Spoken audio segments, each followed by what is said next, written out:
Magluto tayo ng paksiw na bangus. Ito yung mga gulay. Meron tayong ampalaya, talong. Ayan, lagyan natin ng sibuyas, luya, tsaka siling haba. Lagay natin ang isdang bangus.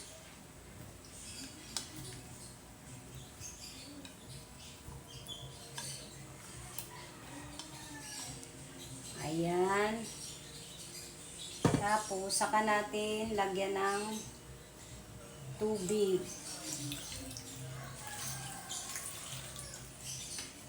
Titimpla natin ng asin.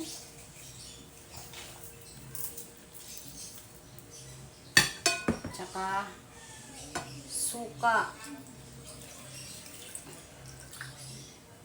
Ayan.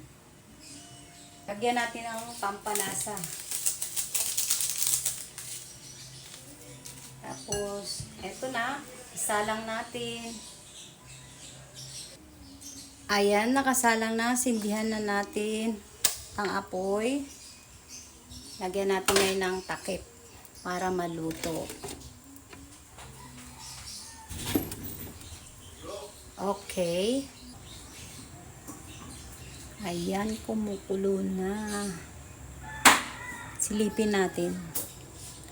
O nga pala, nilagyan natin to ng pamintang pino. Pampadagdag din ng lasa.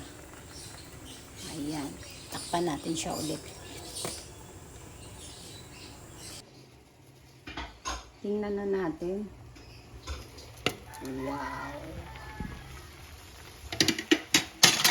Oops. Tikman natin ha.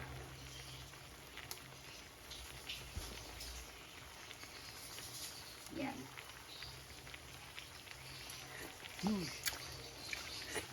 Sarap na. Maya-maya patayin na natin yan. Okay na yan. Yan. Malasang maasim talaga.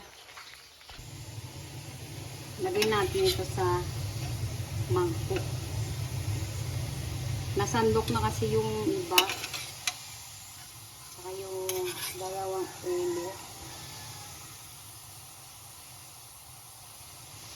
Hindi na videohan, kaya ito na lang.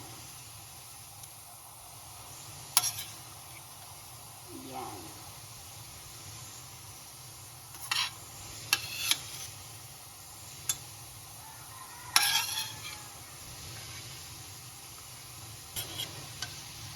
Gulay na masustansya, talong, saka ampalaya. Okay. Ayan. O. Kainan na.